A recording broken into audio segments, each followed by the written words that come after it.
Hola, buenas tardes.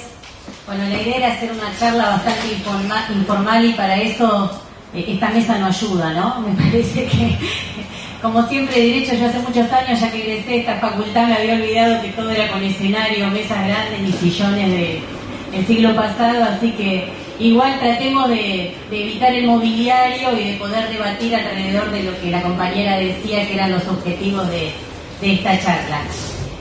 Para comenzar, bueno, quería retomar un poco porque ya ha pasado bastante tiempo desde que formulamos la denuncia contra lo que luego se conoció como Proyecto X. Entonces, contarles a ustedes cómo llegamos a descubrir el espionaje que la Gendarmería Nacional estaba realizando sobre los compañeros de CRAF, sobre los compañeros de PepsiCo y sobre distintas organizaciones políticas y gremiales de la zona norte del Gran Buenos Aires. Con mis compañeros abogados, algunos está acá, Luis Bonomi, Agustín Comas, los compañeros que trabajan día a día con los trabajadores de CRAF, empezamos a notar que la mayor parte de las causas penales que ellos tenían algo en común. Todas partían de una intervención de la Gendarmería Nacional. Es decir, todas las causas, tuvieran el delito que tuvieran, en algunos casos la imputación era alrededor de corte de ruta, la más común, el 194 del Código Penal, en otros casos daños, en otros casos amenazas. Siempre había un patrón común en todas estas causas y esto era que partían de una intervención de la Gendarmería Nacional. Una intervención que no era solamente el acta que la Gendarmería labraba sobre la ruta. Ustedes saben que la Gendarmería es convocada por un problema de tránsito en estas causas, es para evitar que se corte una vía de comunicación, sino que la intervención de la Gendarmería se extendía poquito a poco cada vez más.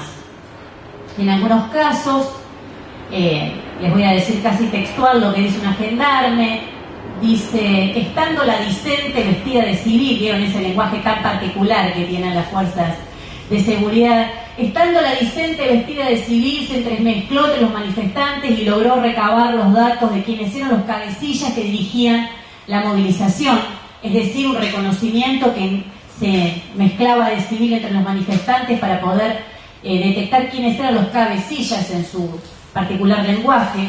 En otro de los casos hablaba que le habían dicho que el dirigente que organizaba la movilización era un tal Leandro Nornieta, pero que ella no encontraba a nadie con ese nombre, entonces consultó la base de datos que tenía abierta la Gendarmería y descubrió que era Leonardo Norniela, miembro del PTS, dirigente de la fábrica PepsiCo.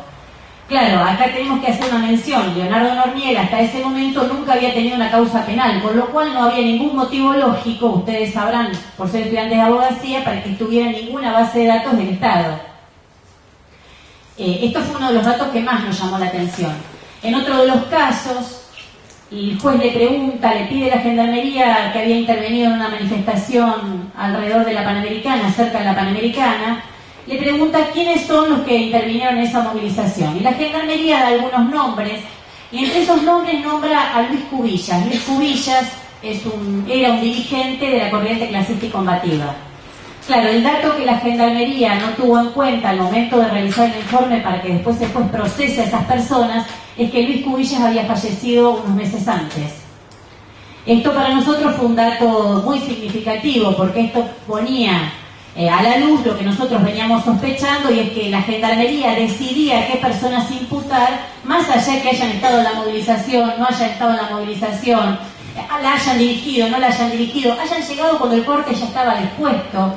Es decir, hay una selección de quiénes son las personas y las organizaciones que se debe perseguir, y a partir de eso se le hace un espionaje, se las persigue hasta que se las identifique y se da con su verdadero nombre.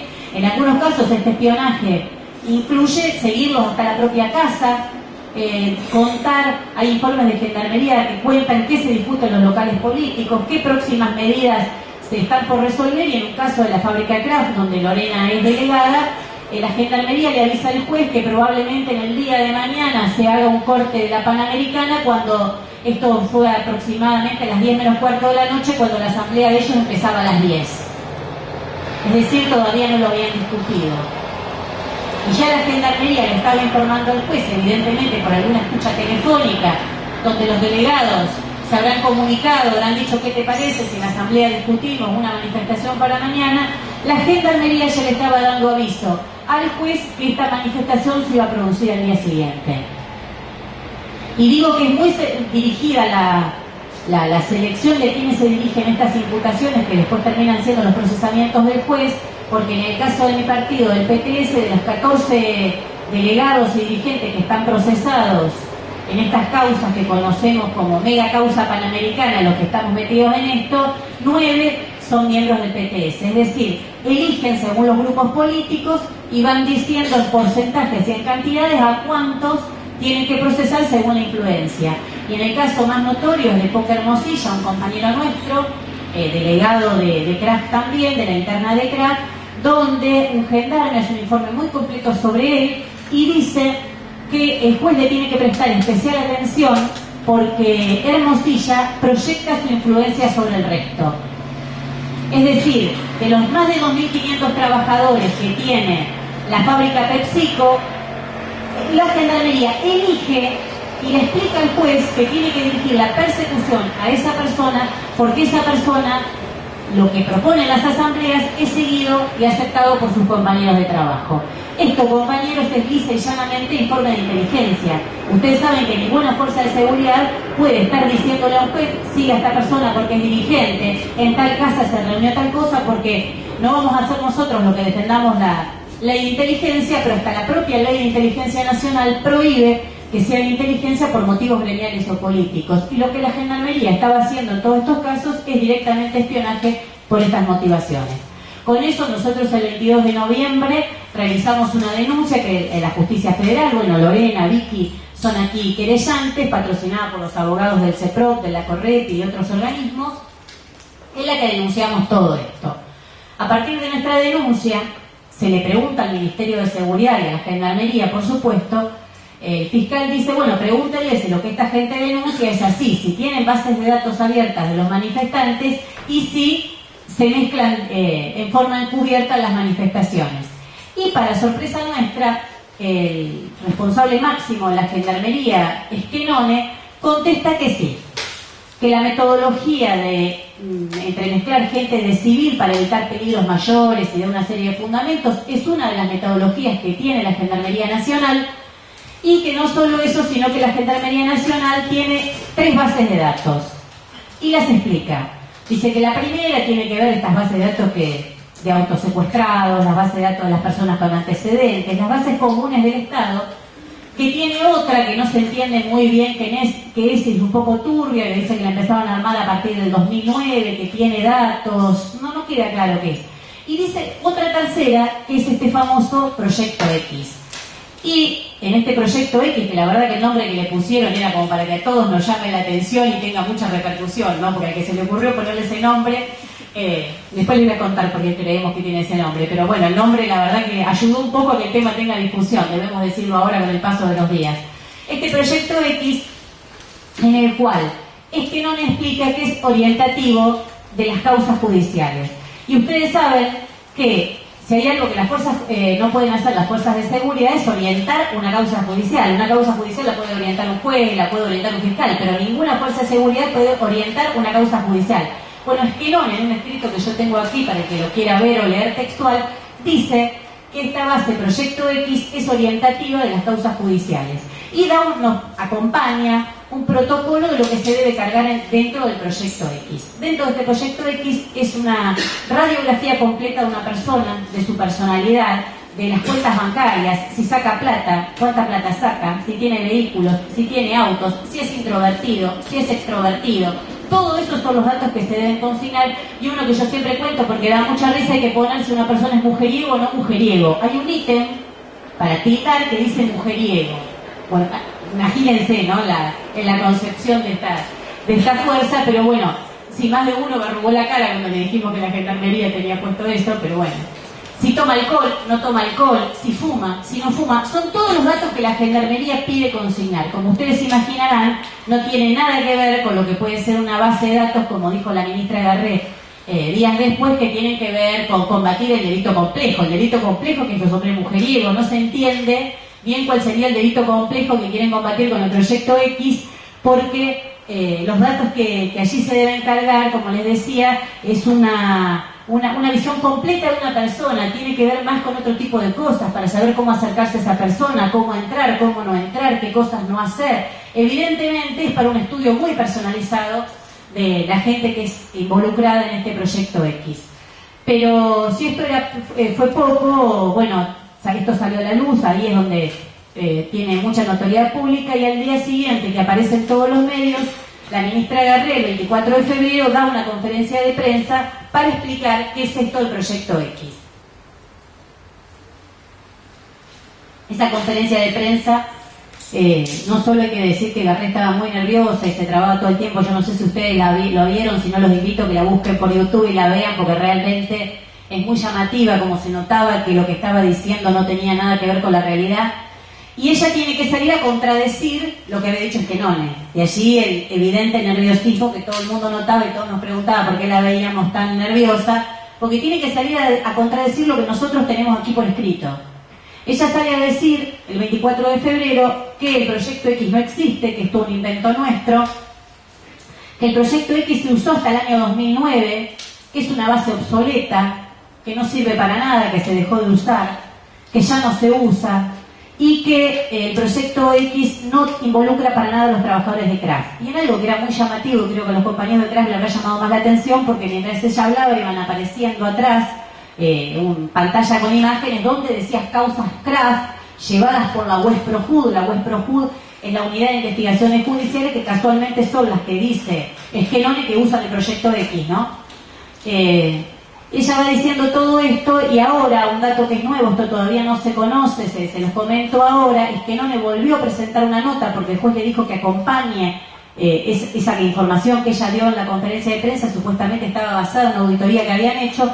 En el juzgado le pidieron, a pedido nuestro, que acompañen esa auditoría, y de la auditoría que dice Esquenone, y no puedo, dice, porque ustedes me dijeron que yo no toqué nada cuando hicieron la denuncia, entonces no puedo ir a mirar a ver qué contiene y qué no contiene, pero sí les puedo dar algunos ejemplos de datos que tengo estadísticos. Entonces, entre los datos estadísticos que contesta Esquenone, contesta que se usó en el caso de Luciano Arruga, el proyecto X, que se usó en el caso de Floresa Penacci, la chica que está desaparecida, que es uno de los casos más paradigmáticos de trata de mujeres, y se usó hasta el año 2012. Es decir, si es una base obsoleta, la verdad que no deja muy bien sentada la red de cómo buscó a Luciano Arruga, ¿no? Y a los responsables de su secuestro, ni de Florencia Penacci, ni de nadie.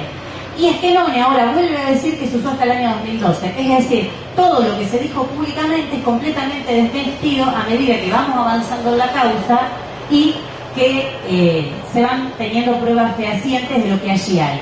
Nosotros lo que decimos, no tenemos la certeza que nuestros compañeros estén sí o sí incluidos en el proyecto X, ni nos interesa estar incluidos en un proyecto o en el otro. Nosotros lo que tenemos una constancia certera, y es la denuncia que realizamos, que en Campo de Mayo funciona un centro de reunión de información, que todos estos informes que yo les comentaba al principio están todos ligados a ese centro de reunión de información que funciona en Campo de Mayo, y Campo de Mayo es el lugar paradigmático donde funcionó nada más ni nada menos que el Batallón 601, la dictadura militar.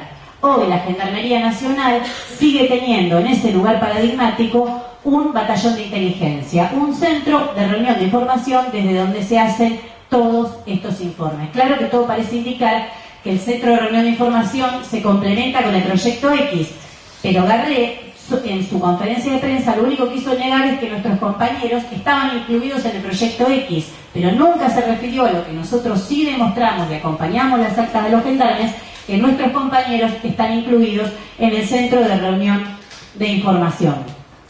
Esto como para contar un poco qué es la causa. En principio, nosotros aquí queremos remarcar varias cosas, porque a partir de lo del proyecto X hay un claro punto de inflexión en lo que es el discurso del gobierno. El gobierno había construido hasta ese momento, y fundamentalmente hasta el asesinato de Mariano Ferreira y lo que fue la crisis abierta con los crímenes del parque indoamericano, había construido un discurso de no represión.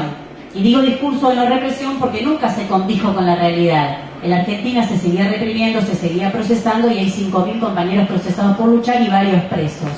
Pero el gobierno mantenía un discurso en el terreno discursivo de no criminalizar la protesta social. Esa supuestamente era su bandera. A partir de lo del proyecto X, Nilda Garré da un cambio completo en lo que es el discurso del gobierno y en los días posteriores lo pudimos ver mucho más. Ella, en esa conferencia de prensa que yo relato con detalle porque marca este punto de inflexión, comienza a decir que cortar una ruta es delito. Y acá, en la Facultad de Derecho, creo que es un gran debate para hacer, aunque ahora en esta charla lo podemos mencionar sucintamente, pero lo que dice Nilda Garré no es lo que puedo opinar yo, y creo que nos vamos a poner de acuerdo aquí entre todos los presentes, que nunca la manifestación, que nunca el derecho de reunión puede ser delito. Bueno, en mi caso soy trotskista, obvio que voy a pensar que marchar, movilizarse, organizarse por sus derechos no puede ser delito. Pero dentro incluso de las propias corrientes del derecho, aquellos que dicen que es delito y que debe ser penalizado y que incluso toda manifestación que reclame algo es una extorsión y demás, es lo más reaccionario del derecho penal. Eso ustedes que son estudiantes lo pueden saber claramente. Zaffaroni, un miembro de la Corte Suprema de la Nación, que nada tiene que ver con nosotros, opina que cortar una ruta no es delito. Zaffaroni dice que a lo sumo, si es la Panamericana, por ejemplo, puede ser una contravención federal.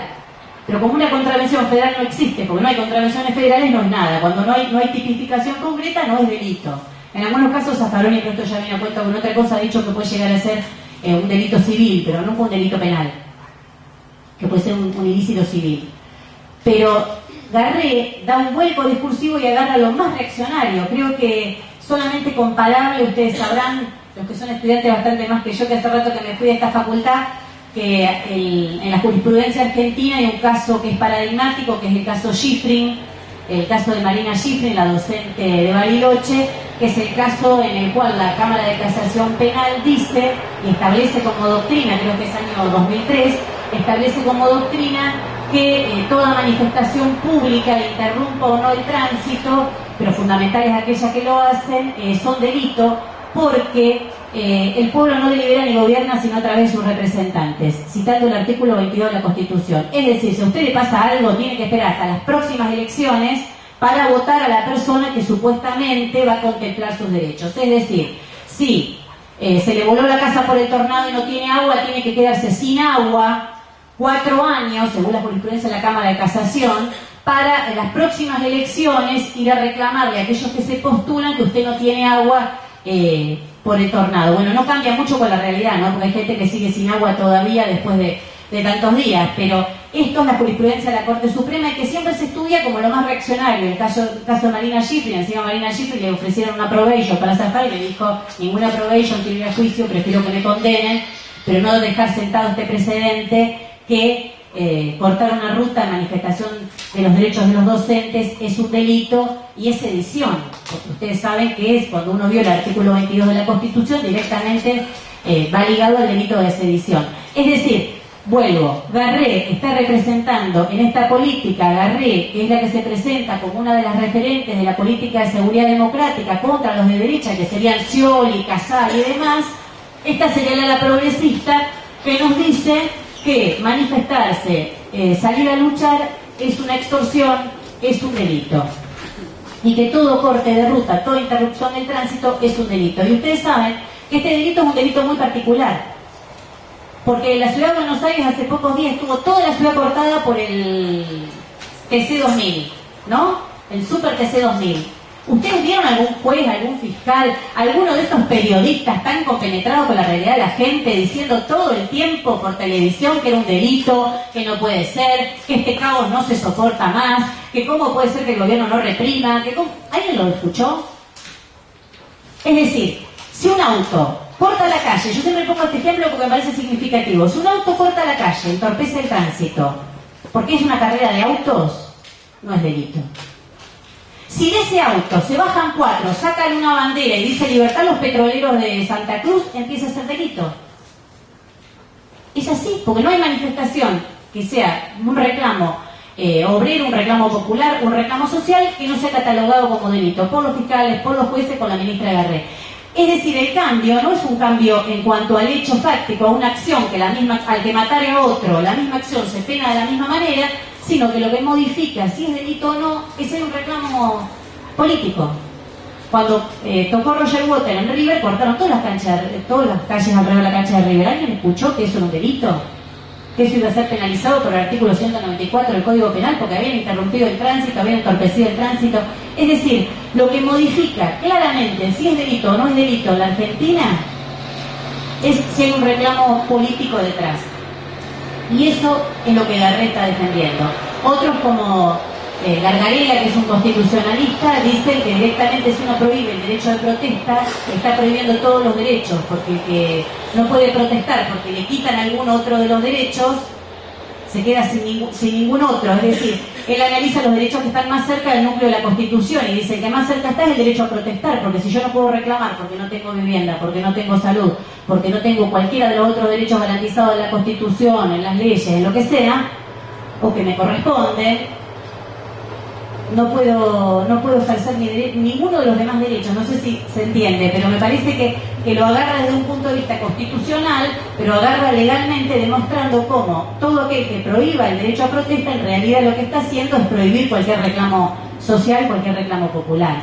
Esto es lo que Garré empezó a defender en esa conferencia de prensa cuando saltó el vergonzoso espionaje que estaba haciendo la Gendarmería Nacional sobre nosotros, y lo que los días posteriores fue ampliando, llegando el 16 de marzo a decir que Pitrola, Ripoll, Cristian Castillo eran extorsionadores que tiraban de la cuerda, que lo que estaban buscando es que los criminalicen y demás. Es decir, empezó con un discurso que cada vez se va pareciendo más a las teorías más reaccionarias que en esta facultad garantizo, aunque hace muchos años que me fui, que deben ser muy difundidas, ¿no? Pero seguramente acá todavía se siguen estudiando, pero eso es lo que la ministra Garré defendió para atacarnos a nosotros. No me quiero extender más, solo una cosita más, que esto del artículo del 194 es un gran debate porque se liga a otros artículos como la de asociación ilícita. Son artículos directamente políticos, como les decía, y les pongo el ejemplo de asociación ilícita, porque asociación ilícita es uno de los delitos que se inventa exclusivamente para reprimir al movimiento obrero a fines del siglo XIX, no era un delito que existía. Tiene el único objetivo de reprimir al movimiento obrero. El delito del 194, el delito de corte de ruta, conocido como corte de ruta, es un delito que se mete en el Código Penal a partir de la reforma de enero del 68 de Onganía, de otro ideólogo de esta alta casa de estudio como es Sebastián Soler, que se le ocurre algo, que es que ya el transporte principal no es por trenes, porque el 194 en su versión anterior hablaba del levantamiento de rieles. ¿Por qué? Porque el transporte en general se hacía por vía férrea. Entonces cuando uno quería interrumpir o joder a alguien, lo que hacía era volar un riel. Como el transporte de mercancías empieza a ser a partir de fines del año 50 y pico, año 58, 60, empieza a tener fundamentalmente ser terrestre, Soler, un viejo zorro de la burguesía que ya había sido puesto por la Libertadora como Procurador General de la Nación, se da cuenta que hay que modificar el Código Penal y lo que hay que empezar a penalizar es la interrupción del transporte terrestre. Y así nace en el gobierno de Onganía el artículo 194. Es decir, es de las teorías más reaccionarias esos delitos que son eminentemente políticos, como el de asociación ilícita. Eso es lo que este gobierno está defendiendo cuando defiende ese tipo de delitos. Y creo que tanta defensa de la Gendarmería tiene que ver con que la Gendarmería es una de las fuerzas que, producto de la crisis con que las Fuerzas Armadas salieron de la dictadura militar y de la guerra de Malvinas, fue utilizada en los años posteriores como una gran fuerza represiva y de contención del movimiento obrero y popular, y cada día lo notamos más. Así la usó el menemismo, así la usó la Alianza, que se estrenó con el asesinato de Ojeda y Escobar en el año 99 en el puente de Corrientes, mandando a la Gendarmería, el puente que une Chaco Corrientes, mandando a la Gendarmería a reprimir y costando la vida de estos dos compañeros. Y ahora el kirchnerismo también la está usando asiduamente para reprimir las movilizaciones obreras y populares. Y creo que de ahí sale tanta defensa de la Gendarmería, porque uno no puede entender con algo tan burdo o tan comprobado el espionaje, cómo puede ser que desde el gobierno nacional hayan mandado a su superministro Garré, que incluso algunos dicen que es una de las presidenciables para el 2015, cómo puede ser que le hayan mandado a dar la cara y a defender algo tan escandaloso, ¿no? Creo que tiene que ver con esto, tiene que ver con este punto de inflexión que hay en la criminalización de la protesta social a partir del asesinato de Mariano Ferreira, donde se empezaron a pronunciar, a precipitar los asesinatos en Jujuy, en el Parque Indoamericano, y también las miles de causas que se le arman cotidianamente a aquellos que salen a luchar.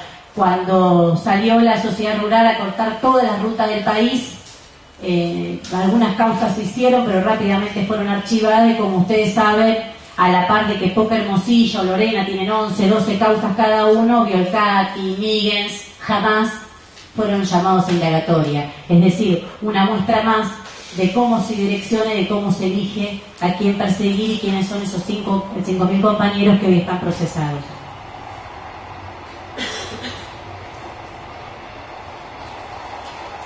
Nosotros creemos que con la denuncia que hicimos de Proyecto X hemos hecho un gran aporte. Sabemos que con eso no nos van a dejar de espiar, porque algunos nos decían, bueno, pero si siempre nos espiaron, si siempre te persiguen, si siempre te escuchan el teléfono.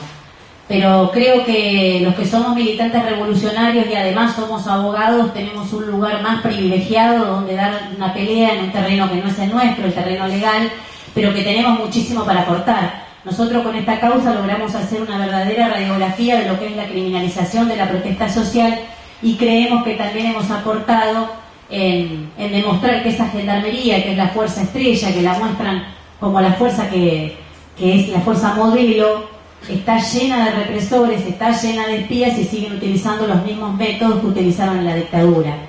Cuando desapareció Julio López, nosotros pensamos, con todo el shock que eso nos produjo, que desaparezca un compañero en el año 2006, los que no veníamos de los años 70, que no habíamos vivido todo el proceso de desapariciones que algunos otros vivieron, nos golpeó muchísimo, y entre esas tantas cosas que pensábamos cómo enfrentar esa represión y esas nuevas desapariciones bajo gobierno constitucional, una de las cosas que nosotros exigimos fue que nos dijeran cuántos policías de la bonaerense quedaban en funciones de la dictadura militar. Es decir, al momento de desaparecer Julio López por segunda vez, cuántos policías quedaban en funciones de la primera vez que había desaparecido Julio.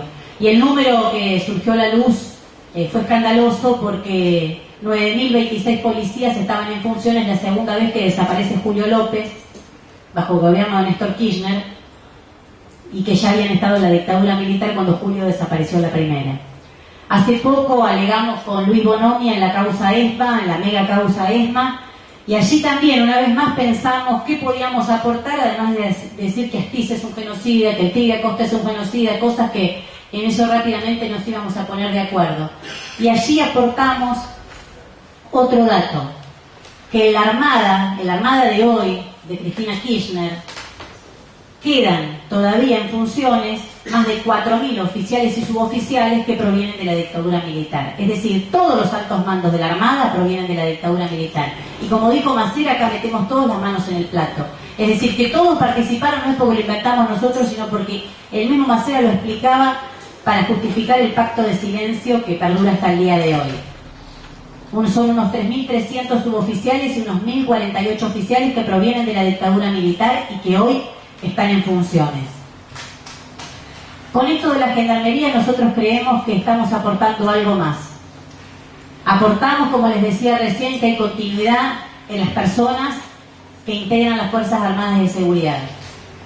Demostramos cada vez que podemos en nuestros alegatos, en estas intervenciones públicas, que los intereses que defienden las Fuerzas Armadas de Seguridad no variaron a los intereses por los cuales dieron el golpe de Estado, que al día de hoy siguen actuando en beneficio de las grandes multinacionales, que en Kraft, cuando intervinieron claramente en defensa de la multinacional. Porque también es un discurso muy habitual escuchar ahora, sobre todo alrededor de Malvinas, un discurso de supuesta defensa de la soberanía. Pues lejos en el conflicto de Kraft estuvieron defendiendo ninguna soberanía. Contra los trabajadores mandaron la bonaerense, la Gendarmería, el Ministerio de Trabajo, la Secretaría de Derechos Humanos de la Provincia de Buenos Aires, todos en defensa de la multinacional. Es decir, demostramos y aportamos que los intereses para los cuales siguen actuando las Fuerzas Armadas de Seguridad son los mismos en el Estado capitalista de la dictadura que en el Estado capitalista actual. Y creo que con esto de la Gendarmería nosotros estamos haciendo otro gran aporte. Estamos aportando en demostrar que los métodos de persecución siguen siendo los mismos que utilizaron en la dictadura, que con otras formas siguen utilizando la formación de las listas negras. Y hoy, estar en la lista negra, como está Lorena, como está Vicky, como está Poque, como está Leonardo Norniela, todos nuestros compañeros criminalizados, hoy significa que te hacen una causa judicial, que te mandan la patota. pero nadie puede ser inocente en la Argentina, que cuando uno está incluido en una de esas listas negras, en momentos más álgidos de la lucha de clases, puede desaparecer, puede ser asesinado, porque esto es lo que demuestra la historia del país. Es decir, hoy la tarea de la hora es terminar con este espionaje, es desmontar las causas que armó la Gendarmería y luchar contra la criminalización de la protesta social. Creo que para eso estamos en esta facultad, que para eso los convocamos, son muchísimas las tareas que tenemos por delante, pero es muy, muy importante para nosotros que todos ustedes y que seamos más los abogados y los estudiantes que participemos de esto. Para terminar mi intervención de ahora y para darle la palabra a mis compañeras, solo mencionarles algo más. Hay un dato que no podemos dejar de perder de vista, que es que hace muy poquito en la Argentina se votó la llamada ley antiterrorista. Yo siempre digo que cuando hablamos de la ley antiterrorista, la gente piensa que es una ley para aplicarle a aquellos que se visten de árabe, que con turbante van a poner bombas a los subtes, ¿no? Porque es la forma caricaturesca en que el imperialismo, en que la burguesía presenta la lucha de los pueblos, la llama terrorista y le hace una caricatura de ello. La ley antiterrorista lejos está de ser para ser aplicada para seres extraños. La ley antiterrorista es una modificación que cuando se reescriba la historia de las leyes en la Argentina va a estar primera, segunda entre los anales represivos. Yo no sé si en la facultad todavía se ha tomado conciencia de lo que significa la llamada ley antiterrorista, que en realidad es la introducción de una cláusula en el artículo 41 del Código Penal. El artículo 41 está en la parte general del Código, es decir, cuando uno introduce una modificación en la parte general del Código, lo que hace es modifica todos los demás artículos del Código. Y en lo que se introdujo en esta oportunidad, bajo el nombre de ley antiterrorista, pero en realidad es una ley antimovilización, antiorganización, antihuelga, antilucha, es que en los casos en que se ha considerado que cualquiera de las acciones que están en el Código, es decir, todo lo que el Código configura como delito, desde una usurpación, desde la extorsión, desde el corte de ruta, todo lo que el Código considera delito, si además de eso el juez entiende que fue hecho para obligar a una autoridad pública a hacer o a no hacer algo, a una autoridad internacional, un organismo internacional, por ejemplo, cuando marchamos contra el FMI, que siempre uno marcha para que haga o deje de hacer algo, para que no te cobre la deuda externa, es que deje de hacer algo. Bueno, eso lo que implica automáticamente es la duplicación de las penas. La duplicación de las penas es que delitos que eran excarcelables, como el corte de ruta, por ejemplo, dejan de serlo. Y las penas, por supuesto, se duplican y pasan a ser gravísimas. Yo creo que todavía no se ha tomado conciencia de lo que significó esa reforma. Es una reforma de las más represivas. Creo que antes yo mencionaba la inspirada por Sebastián Soler en el 68, un decreto de enero del 68, un decreto ley de Onganía, que es la reforma que incluye el 194, y esta va a estar peleando cabeza a cabeza con esas y con alguna otra, que no sé por qué también es de enero, porque vieron que enero no es una fecha muy habitual para sacar leyes, pero todas estas reformas represivas siempre salen en enero. En enero del 74 se incluyó en el Código Penal otra reforma que yo la comparo con la ley antiterrorista porque tuvo la misma metodología. En enero del año 74, después de los hechos de Azul, del ataque del ERP al cuartel de Azul, Perón, en persona, Juan Domingo Perón, impulsa una reforma del Código Penal. Una reforma que es histórica, se estudia en los libros de histórica porque es historia incluso porque los militantes que habían entrado de la JP, que habían entrado de diputados en las elecciones anteriores, van a hablar con Perón y como Perón le dice que de ninguna manera va a retirar esa reforma, renuncian. Son 8 diputados que renuncian a ser diputados antes que votar esa reforma. Bueno, entre ellos Kunkel, ¿no? Ahora tan entusiasta defensor. Carlos Kunkel, ahora tan entusiasta defensor de la ley antiterrorista, es uno de los que renuncia en esa oportunidad, Diego Moniz Barrientos y otros nombres muy conocidos de la historia nacional. En ese año, en el año 74, los argumentos son exactamente los mismos.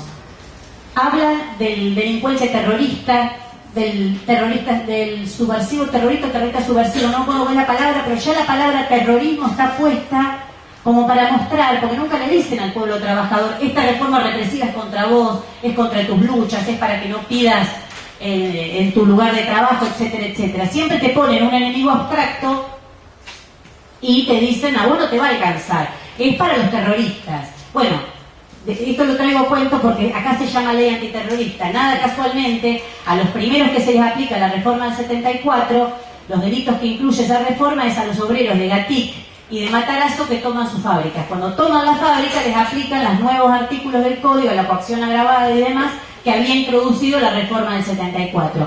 Ahora nos vuelven a hacer la misma historia, pero casi calcada. Nos dicen, no, pero es la ley antiterrorista, es por el antiterrorismo. Y algunos muy audaces dicen, no, y el gobierno vota lo que les dice el GAFI y los organismos internacionales. Mire, si ese fuese el único peligro, sería grave, pero no es lo grave que termina siendo, porque no es un problema de cumplir con los organismos internacionales. El problema es que se ha dado una vuelta represiva que cambia absolutamente todo el Código Penal para los casos de movilizaciones, de luchas y de huelgas. Entonces creo que desde este punto de vista tenemos que empezar a pensar que la tarea que tenemos por adelante es muy grande, todos los militantes, pero muchos más, como les decía antes, aquellos que somos estudiantes de abogacía, que somos abogados y que podemos aportar muchísimo en esta pelea, teniendo la posibilidad de intervenir en un terreno como es en el terreno legal, para develar el espionaje, para develar la criminalización y para seguir poniendo todas nuestras fuerzas en el lugar que sabemos que vamos a definir estas cuestiones, porque cada vez que hemos tenido que liberar a un compañero, por supuesto que ha sido con la movilización, con las luchas en las calles, pero hemos demostrado que nosotros con esta herramienta tenemos muchísimo para aportar. Bueno, ahora dejo acá y cualquier otra cosa la seguimos debatiendo después. Ahora le doy la palabra a Lorena. Muchas gracias.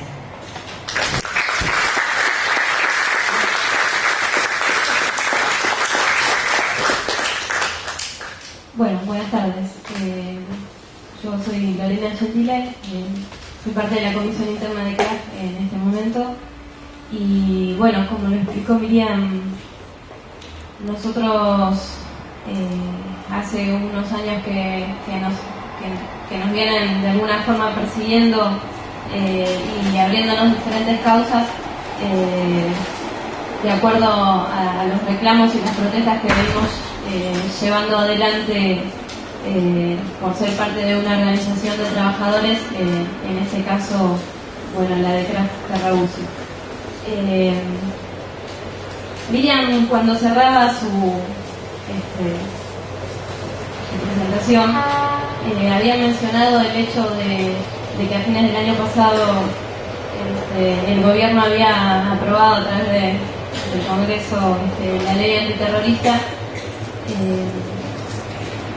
Y la verdad es medio raro, no se acostumbra mucho que los obreros vengamos a las facultades a plantear las cuestiones que vivimos diariamente, y que en este caso, bueno, el hecho de que exista el Proyecto X y todas las causas de Panamericanas y que estemos en el centro de la escena política de alguna forma, y que tengamos que salir a defendernos, pero que también tengamos la posibilidad de tomar la palabra y explicarles a todos por qué luchamos, por qué hacemos lo que hacemos y en última instancia cómo es que nos volvimos terroristas después de ir a una agencia a dejar un currículum y entrar a una fábrica a trabajar, porque es así como vivimos, digamos.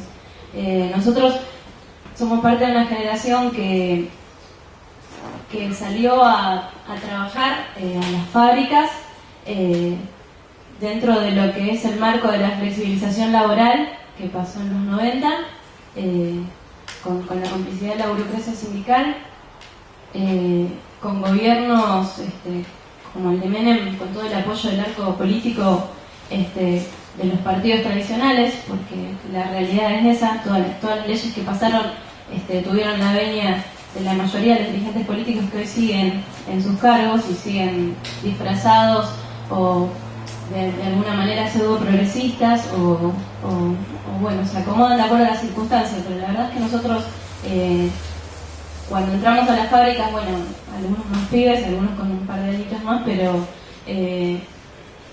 entrar a trabajar en una fábrica implicaba para nosotros, bueno, la posibilidad de ayudar a nuestras familias o empezar a hacer un camino propio, ¿no? Y es lo que para la mayoría de las familias del conurbano y de los barrios humildes y pobres nos queda, es como sobrevivimos. Y algunos ven la posibilidad de entrar a las fábricas como una salvación, como la posibilidad de tener un sueldo a fin de mes, la posibilidad de mantener a su familia, la posibilidad de seguir estudiando para muchos, porque la verdad es que muchos pibes quieren seguir estudiando de la forma que sea. El problema es que cuando vos entras a una fábrica te encontrás con una forma de dictadura a la que uno por ahí no está tan acostumbrado, y que más allá de que después toma conciencia que en realidad dictadura se vive en cada paso que vamos dando de acuerdo a nuestra condición social, la verdad es que adentro de una fábrica las condiciones son mucho más crueles, ¿no? Desde que estás en líneas de producción a ritmos altísimos y tenés encargados, incluso algunos en algún determinado momento llegan a ejercer violencia física, la violencia psicológica, el maltrato, son cuestiones que se viven diariamente. Ahora, yo tomo esto porque digo que lleva a que reacciones y te conviertas de alguna forma en alguien que quiere decir basta y sale a pelear por sus derechos. Bueno, nosotros, la flexibilización laboral que vivimos, la mayoría de los jóvenes de zona norte han recorrido todas las fábricas de zona norte gracias a esta flexibilización y a los trabajos de agencia.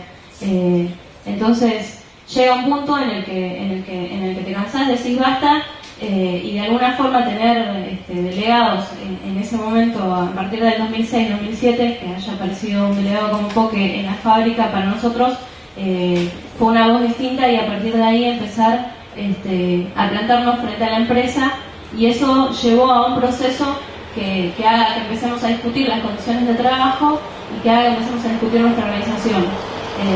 Y que haga que, por ejemplo, en la fábrica, después de una lucha, podamos terminar con el trabajo de agencia y contratados, que lo vivíamos teniendo contratos hasta de 15 días. Decíamos, la ley nos ampara, pero el problema era que la ley estaba representada por el Ministerio de Trabajo en este caso, y el Ministerio siempre terminaba sentado con el sindicato y la empresa. Así que nosotros, a partir de ahí, empezamos a hacer asambleas y determinamos que había que sacar de alguna forma la protesta a la calle. La empresa, frente a esto, bueno, empezó a responder, y lo que decantó en el conflicto del 2009, que fueron 160 despidos, en los cuales la gran mayoría eran los compañeros que discutían esto, las condiciones de trabajo y las condiciones de vida a las que estábamos sometidos. La mayoría de los que estaban despedidos eran activistas y los delegados. Entonces, nosotros en un principio habíamos pedido al Ministerio de Trabajo la intervención, habíamos pedido al gobierno, al sindicato. La verdad es que tuvimos que seguir luchando solos y de acuerdo a la organización que habíamos establecido en la fábrica, y con la solidaridad de diferentes sectores, pero no justamente de nuestro sindicato, no justamente por la intervención del gobierno ni del Ministerio de Trabajo. Después de luchar con más de 30 días de paro en la fábrica, de haber decidido sacar el conflicto a la calle, porque las conciliaciones obligatorias las cumplíamos los trabajadores pero no la empresa, entonces ahí de alguna forma clara quedaba que en realidad las leyes, las que estábamos obligados a cumplirlos éramos los trabajadores, pero que la empresa tenía mucha plata para pagar multas diarias, y que eso es lo que establece cuán equiparados están nuestros derechos frente a todo el sistema legal que se establece, ¿no? Salir a cortar la Panamericana era para nosotros una forma de hacer saber a todos que estábamos en un conflicto en el que se nos estaba atacando, se estaban violando todos nuestros derechos, y que realmente no se intervenía desde ningún lado para ayudarnos. El tema es que cuando el gobierno decidió intervenir, mandó a cientos de policías, los metió dentro de la fábrica, desalojó a los trabajadores y determinó una represión brutal, muy en contra de todo el discurso que venía teniendo de respeto a los derechos humanos, y del modelo inclusivo y de toda la cuestión de un discurso que ellos habían tomado en el 2003, y que incluso a muchos trabajadores ese discurso les entusiasmaba porque creían que podía haber algo distinto. Bueno, la verdad es que muchos de nosotros hicimos esa experiencia, y entonces a partir de ahí nos quedó bastante claro que pelear frente a una multinacional lo que hace también es que tengamos que enfrentarnos al gobierno que no solamente nos enfrentábamos a los gerentes de esa fábrica, sino que nos enfrentábamos a la UIA y nos enfrentábamos a todo el aparato represivo del Estado, en este caso a la policía, pero también la gendarmería con todas las investigaciones y lo que surgió a partir de ahora. Nosotros entendemos que cuando salimos a luchar, cuando luchamos adentro de la fábrica, cuestionamos de alguna forma la dictadura que vivimos ahí adentro. Y salir a luchar afuera también hace que se cuestione todo lo que tiene que ver con lo que está preestablecido, casi de que los trabajadores, por una cuestión ideológica, nos tenemos que ocupar de nuestro trabajo, de volver a la casa y de alguna forma sostener las ganancias de los empresarios. Y lo que vemos es que, por ejemplo, cuando hay demandas que son más profundas, lo que sale muy a la vista es el tema de salir a reprimir, porque respuestas el gobierno de manera estructural no las da. Lo vimos cuando pasó lo del parque indoamericano, que es una demanda muy sentida en toda la clase trabajadora, la demanda por vivienda, y que se reprimió y se justificó la represión. Lo vemos cuando se trata de cuestionar las ganancias de las minerías y que eso afecta a la salud del pueblo, que también se reprime y se justifica, y mandan a la policía. Y lo vimos estos días cuando los barrios más humildes del conurbano salían a reclamar, porque la verdad es que lo que ellos llaman tragedia, lo que se evidencia es que los que vivimos la tragedia somos nosotros, somos los trabajadores y el pueblo pobre, y la verdad es que cada vez que salimos a la calle, porque ya nuestra situación no tiene remedio, la respuesta del otro lado es esto: es represión o es criminalización, porque el que digan que durante este gobierno no se criminalizó la protesta social, no se condice mucho con los 5.000 procesados que hay en este momento en nuestro país. Nosotros lo que en última instancia denunciamos es que el gobierno, a través de las fuerzas represivas, cuando tiene que descargar contra nosotros todo lo que ellos llaman el peso de la ley, no tienen mucho miramiento. Lo vemos en los barrios que han militarizado con esto de sacar a la gendarmería para garantizar la seguridad que muchas veces se pide, porque lo vemos instalados en los medios de comunicación muchas veces, que hay un problema de seguridad. El problema que para nosotros en los barrios pobres la seguridad o la inseguridad viene de la mano de un uniforme, porque nosotros salir a la noche con nuestros amigos, o que salgan nuestros hermanos con sus amigos a la calle, implica que no sepamos en qué momento van a volver, o en qué momento hay que ir a buscarlos a una comisaría, o no sabemos lo que les va a pasar, porque la verdad es que la gendarmería sí gana las calles de nuestros barrios, pero que no es para garantizar justamente nuestra seguridad, sino para garantizar la persecución y de alguna forma la desigualdad, ¿no? Los pibes de nuestros barrios no pueden ir, por ejemplo, al centro de San Isidro, porque el hecho de vestirte y de tener un color de piel distinto hace que no se te permita ingresar a los negocios a comprar o a probarte ropa, porque esa ropa es muy cara para nuestro poder adquisitivo. Entonces los hijos de los trabajadores de los barrios humildes no tienen por qué estar en esos lugares. Eso es sencillo, pero es real. Entrar a un negocio y que atrás tuyo entre un policía a preguntarte qué estás haciendo ahí.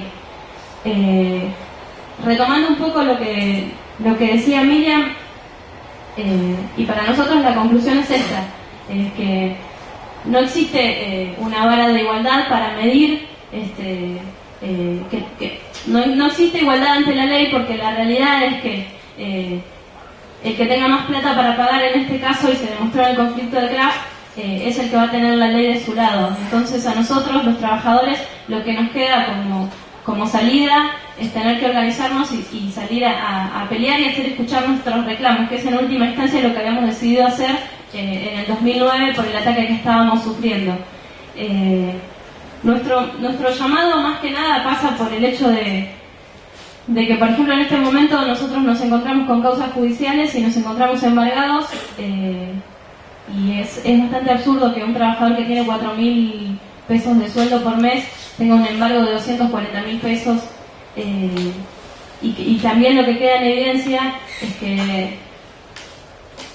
es que, por ejemplo, nosotros en este momento estamos en la pelea por el sindicato y tenemos dirigentes que son millonarios y que están procesados por estafas, y que la verdad es que no vemos que sean tan perseguidos y que estén puestos como lo que en realidad son, una manga de corruptos que se benefician de robarnos a nosotros los trabajadores, y no hay esos ataques hacia este tipo de dirigencia o hacia la burocracia sindical. Y lo que sí pasa con nosotros es esto. Entonces, en última instancia, lo que nosotros hacemos, que es salir a cuestionar un orden establecido, pero que en realidad lo que está haciendo es marcar las desigualdades y seguir sosteniéndolas, es lo que determina que seamos perseguidos y que seamos procesados, más allá del método que utilicemos. Nosotros, el método nuestro es el que siempre ha tenido la clase trabajadora y es el que nos ha permitido tener conquistas. Por ejemplo, sabemos que para tener 8 horas de trabajo fue una lucha enorme y que ha costado la vida de compañeros, y que a lo largo de la historia del movimiento obrero siempre salimos a luchar para conseguir derechos que hoy, incluso los trabajadores, más allá de las pérdidas por las entregas y por los ataques que hemos recibido, como por ejemplo en la dictadura, algunas cosas todavía las podemos sostener, como el derecho a organizarnos. Pero que esto es atacado incluso hoy con los procesos y por cómo se nos persigue. Así que en última instancia nosotros lo que queremos es difundir esto. Estamos en una pelea en este momento en la alimentación por tratar de recuperar nuestro sindicato. Es una pelea muy grande, que ahora el 10 de mayo tenemos elecciones y enfrentamos a Rodolfo Daer, que fue uno de los principales responsables de la flexibilización laboral, y sabemos que por haber enfrentado despidos y por reclamar por aumento salarial o contra las tercerizaciones, y que en gran parte, por ejemplo, Rodolfo Daer y toda esta dirigencia han sido responsables, se nos persigue, se nos procesa. Así que también sabemos que frente a las luchas que vamos a dar, los ataques van a ser mayores, y por eso también necesitamos ganar muchos más aliados, porque en última instancia, como repite siempre mi compañero Javier Poque Hermosilla, nosotros entendemos que la pelea que damos es justa, y que lo que también pedimos es que entiendan y nos acompañen en esta pelea, y que entiendan desde dónde se nos atacan y desde dónde y por qué nos dicen terroristas, y que es en última instancia lo que nos lleva a tener que salir a luchar y a no bajar los brazos. Y como decía Miriam, sabemos que ser parte de estas listas negras implica que si existen momentos en donde exista mucho más choque y en donde se nos ataque más, nosotros vamos a ser los que vamos a estar los principales marcados en esas situaciones. Y la verdad es que nosotros elegimos seguir peleando, porque el otro camino que nos queda es realmente una vida miserable, en donde la mayoría de nuestros compañeros a los 30, 40 años sufren en sus propios cuerpos el ritmo de producción y todo lo que vivimos diariamente. Entonces nosotros no queremos elegir eso, y queremos de alguna forma vivir mejor y cambiar la situación a la que estamos condenados los trabajadores hoy por hoy. Así que eso es lo que nos moviliza a luchar, es por eso que salimos a la calle y es por eso que enfrentamos a la burocracia y a las patronales, y de alguna forma nos pone en la vereda del frente del gobierno, porque por ejemplo cuando yo hablo de edad y la flexibilización laboral, también nosotros entendemos que el gobierno no ha hecho nada por modificar. No hay una sola ley que se haya retocado, o sea que es la continuidad del menemismo lo que vivimos diariamente nosotros, y sobre todo los trabajadores. Se podrá hablar de que se crearon puestos de trabajo, pero la realidad es que se crearon más puestos de trabajo garantizando mucho más las ganancias de los empresarios, porque las condiciones para los trabajadores siguen estando desde la época de Menem y eso no se modificó. Entonces, por mi parte nada más agradecerles. Es difícil para nosotros los obreros venir acá y poder sentirnos un poco más cómodos, porque no estamos acostumbrados a estos ámbitos. Lo nuestro más es la asamblea y estar con nuestros compañeros, pero bueno, en este momento también estamos siendo muy atacados y tenemos que salir, tomar la palabra en todos los ámbitos que se nos presenten, y poder explicarles a todos ustedes esto: por qué luchamos, por qué somos perseguidos, y la perspectiva nuestra es seguir luchando más allá de las persecuciones y los ataques que recibamos.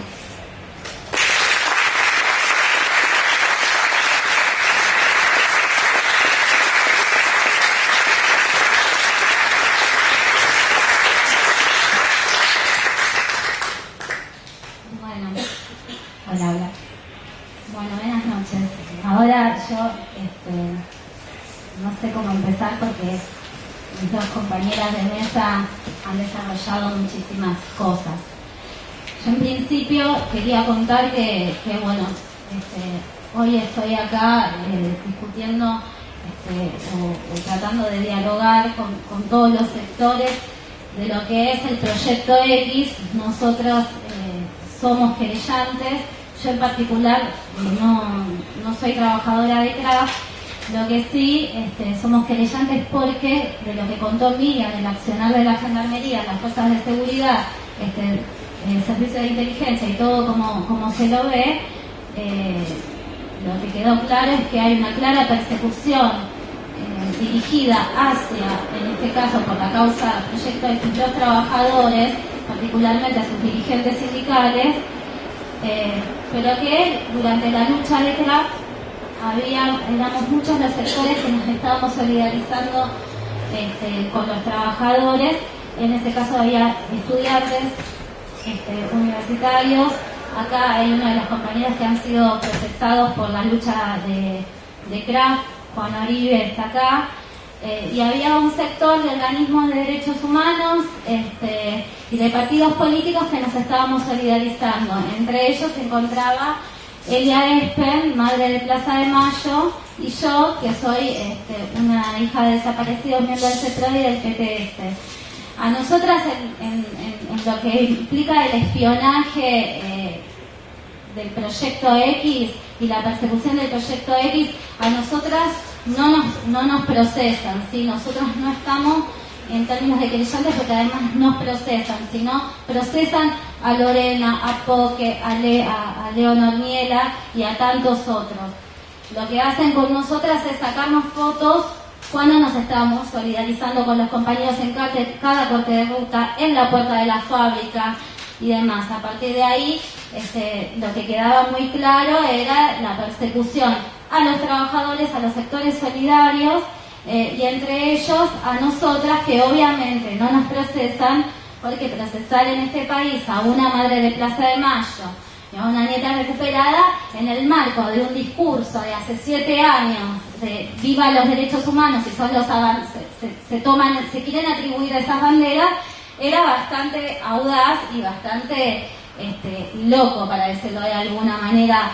Entonces, nosotras lo que sí, nos sacan fotos y nos investigan porque es evidente que nuestra militancia no tiene que ver con estar en discusiones solamente alrededor de los 70 o discusiones institucionales, sino que queremos poner toda nuestra experiencia y todo lo que somos al servicio de defender justamente a los sectores explotados y oprimidos. En este caso se está dando la lucha de Craft y bueno, es evidente que si hubiésemos estado ubicadas en otro lugar y defendiendo otro tipo de intereses y a lo mejor con otro tipo de discurso, no nos hubiesen espiado. Pero bueno, lo que quiero decir con esto es que el Proyecto X lo que muestra claramente es que hay a determinados sectores que perseguir, ¿sí?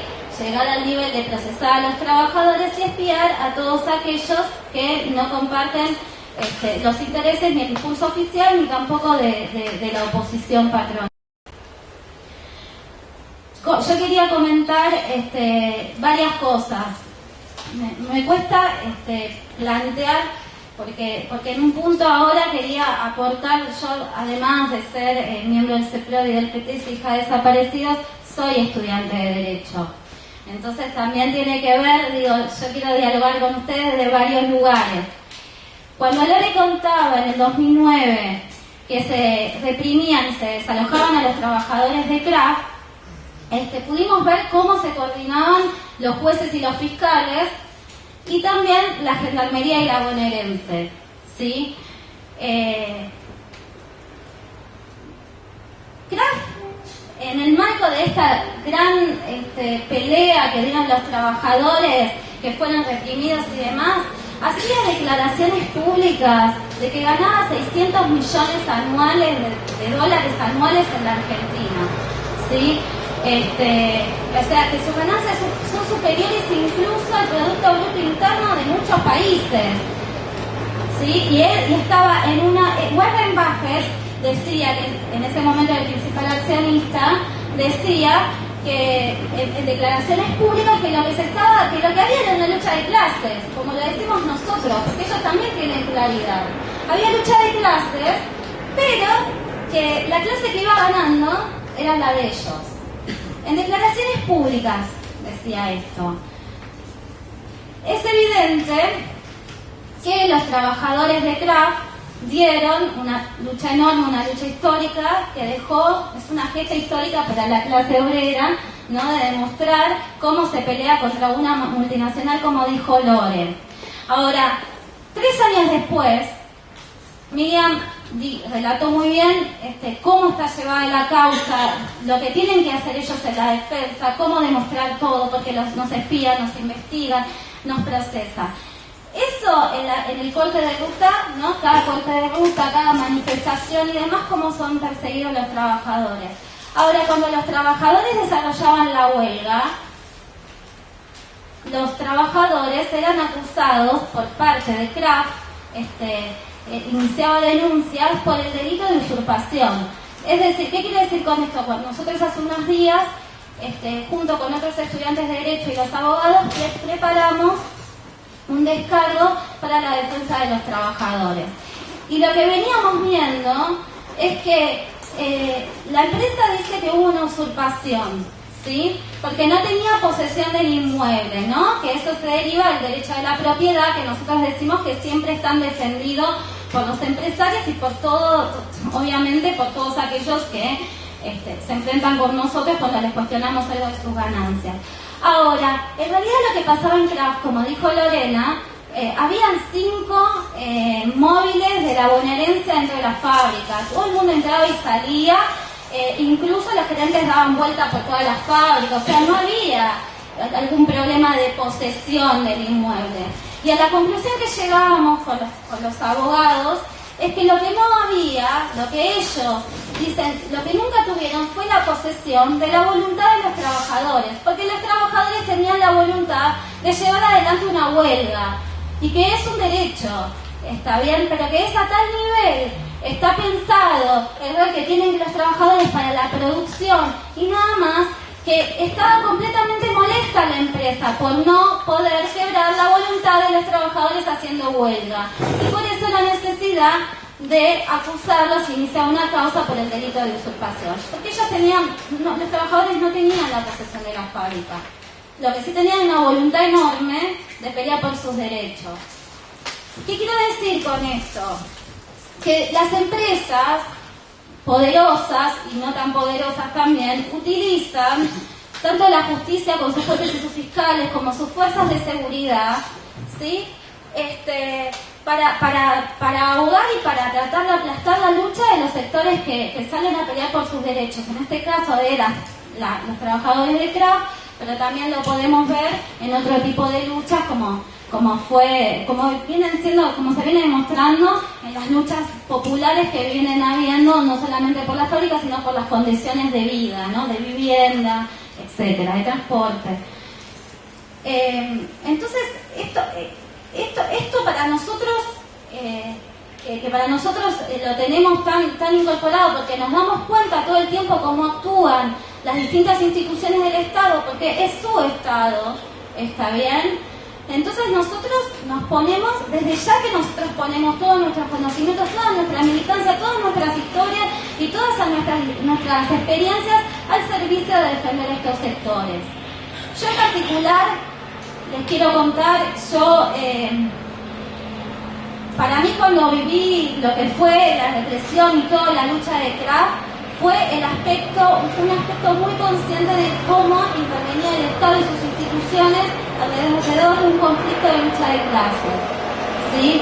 Ahora mi historia de vida, desde mis orígenes, lo viví, cómo interviene el Estado cuando los sectores explotados salen a luchar. Por ser hija de desaparecidos, yo soy hija de desaparecidos, mis viejos eran militantes políticos durante los 70, eran parte de ese sector de jóvenes, estudiantes y trabajadores que se organizaban, ¿no? Contra el sistema, contra este sistema capitalista. Bueno, fue necesario el Estado, con sus instituciones, fue necesario ponerlos al servicio de desaparecer a 30.000 personas, apropiarse de sus 400 hijos y demás. Yo, cuando desaparecen mis viejos, yo no había nacido, todavía estaba en plena gestación, mi mamá estaba embarazada de 2 meses y desarrolla todo lo que es el circuito CAMS, que en la actualidad hay un juicio, desarrolla todo lo que es el circuito CAMS, va del centro clandestino y termina en el Pozo de Banfield. El Pozo de Banfield fue dirigido en los 70 por el ejército y por la bonaerense. O sea que el tema de la bonaerense lo conozco profundamente desde mi nacimiento, lo que son capaces de hacer. Desde ya que hoy el plan no es desaparecer a 30.000, digo, no es esa la metodología. Lo que quiero decir es que la bonaerense y las fuerzas de seguridad siempre estuvieron al servicio de defender a un sector, ¿sí?, que es lo que nosotros los marxistas llamamos la clase capitalista. Está bien, y que en los 70 fue necesario llevar adelante un genocidio, ¿sí? Y hoy no es necesario, hoy se toman medidas de disciplinamiento y de control social de otra manera. ¿Está bien? Hoy ya no es con privación ilegítima de la libertad, desaparición forzada, sustracción de menor de 10 años, todos esos delitos que discutimos en los juicios de lesa humanidad, sino que tiene otra forma, pero que estas instituciones siempre estuvieran al servicio, ¿sí?, de reprimir a aquellos sectores que salían a cuestionar profundamente o a pelear por sus derechos contra este tipo de contra las ganancias de este sector. Convengamos, o por lo menos mi conclusión es que no es que acá la dictadura vino porque los locos militares de las distintas fuerzas decidieron hacer un golpe. Mi conclusión personal es que las grandes empresas, tanto nacionales como multinacionales, necesitaban disciplinar a un sector muy importante de la clase obrera, por eso la mayor cantidad de desaparecidos son trabajadores, de estudiantes y de sectores que se peleaban por transformar la realidad. Bueno, a partir de ahí, digo, uno ya puede ir dándose cuenta a qué sector defienden las distintas fuerzas de seguridad y la justicia, los fiscales que nunca hicieron nada, más bien fueron parte de desarrollar toda la tarea institucional desde el 76 al 83. Entonces, yo lo que quiero decir con esto es que esto que estamos viendo hoy alrededor de lo que fue la lucha de Craft, pero lo que cuenta Miriam de cómo actúa la gendarmería, cómo actúan las distintas fuerzas de seguridad, que venimos de una historia donde se viene demostrado que no es en este momento, digo, esto es así, es la función que tienen que tener. A mí con algunas otras personas me decían, bueno, pero nosotros tenemos que dar la pelea porque este es nuestro Estado. No, yo le decía, no, disculpame, este no es mi Estado, porque si fuera mi Estado yo ya había salido todos los archivos de la dictadura, no se reprimiría a los sectores que salen a luchar, este no es mi Estado, ¿está bien? Este es el Estado que representa los intereses de un sector que no es el nuestro. Entonces nosotros, todos los que estamos investigados, qué sé yo, en el proyecto X, llegamos por defender determinados intereses que son los que molestan, los que no quieren que sean defendidos. Y bueno, y vuelvo a la conclusión, o sea, las empresas utilizan su Estado y sus instituciones, y todos nosotros tratamos de poner todo lo que somos y nuestro servicio, todo nuestro conocimiento de nuestros servicios para enfrentar la situación en la que queremos transformar la sociedad y queremos enfrentar esta situación.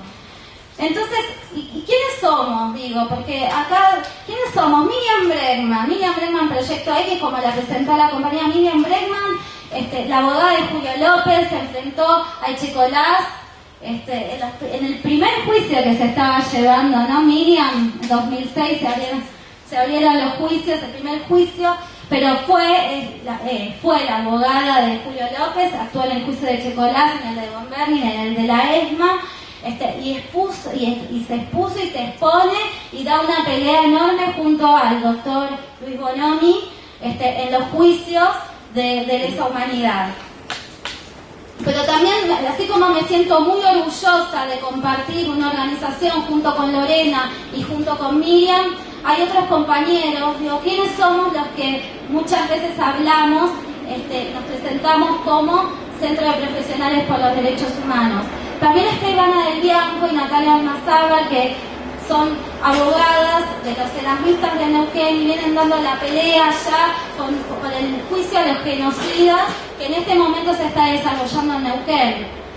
También están los doctores Comas, el doctor Rubén Trippi, el doctor Edgardo Moyano, que son delegados de las comisiones internas como la de PepsiCo, la de Kraft, la de LEAR y tantas otras. Acá está el doctor Matías, ahí que bueno, dio una pelea enorme cuando fue la lucha de los ferroviarios en este país, que ustedes saben que terminó con la muerte de Mariano Ferreira, sus compañeros defendiendo a los trabajadores por el pase a la planta permanente contra el trabajo precarizado, entre otras tantas cosas.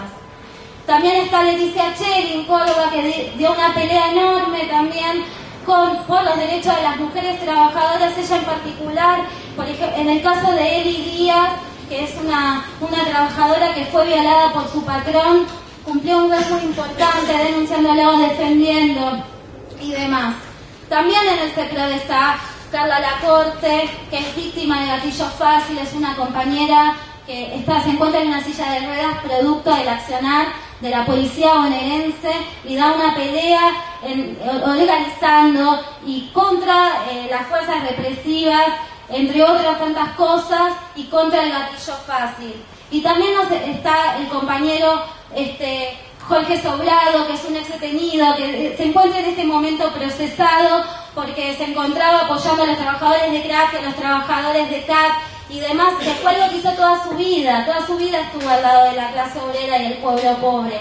Y así tantos otros, estamos los hijos de desaparecidos, que para nosotros es un honor estar como parte de esta organización con todos estos compañeros que venimos dando la pelea por el juicio a los genocidas y por la represión de hoy también. Por eso somos parte de las investigadas del Proyecto X. Alejandrina Berri, que es querellante en el juicio a la ESMA y en Editorial Atlántida. Yo soy querellante en Pozo de Banfield, en plan sistemático de robo de bebés que se viene desarrollando ahora. Bueno, y nosotros ponemos todo lo que somos en nuestra vida en defensa de estos sectores, de las que cuenta Lorena, de los sectores que salen a luchar como los trabajadores ferroviarios, como los trabajadores de tantos lugares, y así como las demandas de otros sectores que son por vivienda, por tierra y por tantas otras demandas tan profundas que son por las que estamos saliendo a luchar últimamente y por las que estamos siendo reprimidos, aún aunque no hay una crisis brutal como en Europa. Una mínima expresión de lucha y resistencia desarrolló muertes y 4.000 procesados por luchar. Y bueno, y nosotros luchamos contra la represión de cualquier lucha social, por los plenos derechos democráticos, de todas las acciones y de lucha de los trabajadores y todos los sectores y del pueblo. Y bueno, y nos enfrentamos contra la realidad que contaba Miriam, que contaba Lorena, donde hay un discurso de no criminalización, es más, hay un discurso, si se quiere, en términos de derechos humanos, incluso de que se avanza en el juicio a los genocidas y demás. Nos enfrentamos a tener que discutir que es un gran discurso, ¿sí? Que nosotros tenemos que pelear día a día por cada libertad democrática, tenemos que pelear día a día por el derecho a huelga, porque los genocidas vayan a la cárcel, porque no criminalicen a los que luchan día a día, pero que entendemos, y por lo menos yo quiero contar que a partir de mi historia saqué una conclusión, ¿sí? Y creo que es por eso que hoy estoy en la misma organización que los compañeros del CEPLAR y que los compañeros del PTS, que bueno, acá Lorena es una compañera, pero somos están los compañeros ceramistas, hay muchísimos trabajadores, estudiantes e intelectuales que componen nuestra organización. Yo lo que quiero decir es que nosotros no somos un organismo de derechos humanos como se podría pensar un organismo de derechos humanos en este país, que nosotros además tenemos una reflexión muy profunda y que es: peleamos por todas las libertades democráticas, pero peleamos profundamente por transformar la realidad, ¿sí? Que eso es lo que nos diferencia de ser un organismo de derechos humanos solamente compuesto por víctimas de genocidio, sino que nosotros cuestionamos profundamente la realidad, la realidad que nos hacen vivir, cuestionamos profundamente la miseria, la explotación y demás, y somos parte de eso. Y queremos discutir con ustedes, los estudiantes de Derecho, porque también opinamos que la juventud tiene un rol muy destacado, porque van a haber futuros enfrentamientos de este tipo, y la juventud puede dar un aporte enorme, y en particular los estudiantes de Derecho, porque los estudiantes de Derecho, como dijo Miriam, tenemos una herramienta que podemos utilizar justamente para enfrentar todo esto que venimos contando, la criminalización y demás. Y estamos siempre en universidades donde más bien lo que se hace es discutir leyes, artículos, en abstracto. O sea, nosotros queremos cuestionar profundamente para qué estudiamos, a qué ponemos nuestros conocimientos al servicio de qué. Nosotros opinamos que tienen que ser al servicio de los trabajadores y los sectores más explotados, y que no se puede vivir en una universidad donde se viva en una burbuja. Ahora, eso es lo que nosotros opinamos, y en esta gran alta casa de estudio, como se la suele llamar, tenemos la posibilidad de lo que dice Lorena, de que en esta alta casa de estudios tenemos una alta compañera que viene dando una pelea enorme, y que podemos aprovechar y discutir todo esto, y discutir qué es lo que queremos hacer como estudiantes de Derecho, con nuestros conocimientos. Un compromiso completamente distinto es el que le estamos proponiendo nosotros, y la verdad es que necesitamos rodear a los trabajadores y a los sectores con muchos estudiantes y muchos estudiantes de Derecho también, porque hay muchísimas causas, muchísimos procesamientos, y necesitamos que nos acompañen. Ahora, bueno, yo dejo acá, y para mí, que se abra el debate. Digan ustedes qué les parece, preguntas, opiniones, y bueno, eso, gracias.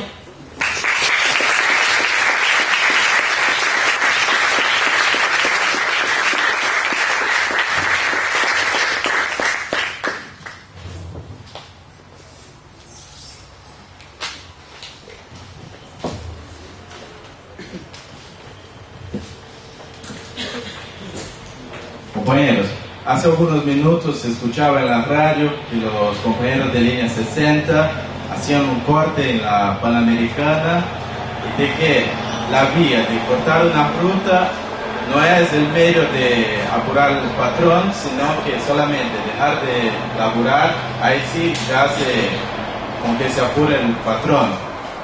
Para nosotros no creemos que sea de hecho esto, porque la realidad nos hace ver que el patrón sí se apura para se alianzar con la policía, para se alianzar con los distintos medios, así como fue, por ejemplo, en Villa Soldati, cuando el gobierno se alianzó con la policía para mandar a reprimir, como hizo en Jujuy, asesinando a los compañeros. Y además también de esto, el gobierno de los Kirchner, así como el gobierno de Dilma en Brasil, que vino con un discurso de ser el gobierno de los derechos humanos, son los dos gobiernos de Latinoamérica, entre otros, que se alianzaron para reprimir y masacrar el pueblo de Haití. O sea, que no tiene nada de derechos humanos este gobierno, sino que sigue lo mismo masacrando pueblos, no solamente de Argentina y de Brasil, como hicieron con el desalojo de más de 7.000 familias en el interior de São Paulo, criminalizando la protesta, pero siguen masacrando los pueblos nacional e internacionalmente. Y en este sentido que, así como tenemos que dar una pelea por los derechos democráticos, los derechos de organizarse a la clase obrera, a los movimientos sociales, a nivel nacional, también una campaña a dar una pelea al plano internacional. Y desde acá, que sí, es una lucha que debe ser dada, es una lucha importante y que, al contrario de como justamente decían algunos compañeros, de que no, siempre nos persiguieron, va a seguir así, nos llevamos ingenuos, no.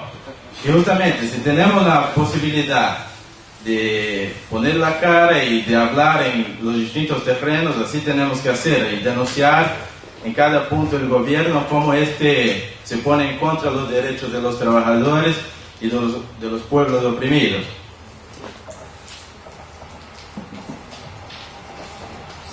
Yo quería sumar un dato para el que no sabía, que Lorena Gentile está procesada por solidarizarse con el asesinato de la burocracia por solidarizarse con el asesinato de Mariano Ferreira en repudio a en la marcha que se hizo al día siguiente del asesinato de Mariano. O sea que más allá de la lucha que ellos llevaron a cabo con las cortes y todo, el hecho de solidarizarse y repudiar el asesinato vil de un compañero, el compañero Mariano Ferreira del Partido Obrero, está procesado por eso. Nada de eso.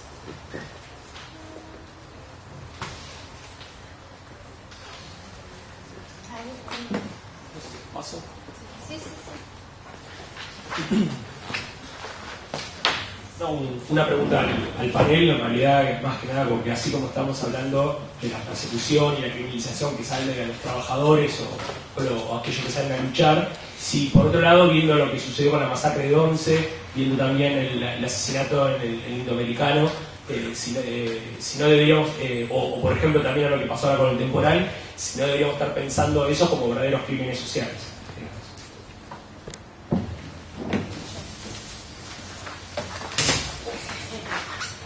Sí, por eso, el crimen social, el tema es qué se dice cuando se dice crimen. Yo no sé bien, por eso entendí tu pregunta.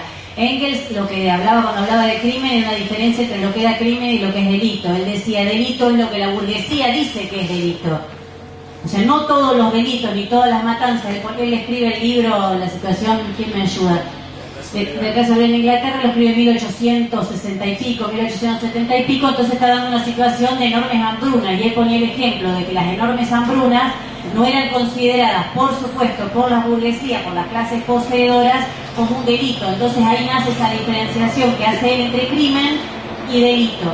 Dice delito, bueno, y además toma algunas corrientes entre ya me he olvidado que por acá pasaba el tren que interrumpía todas las clases.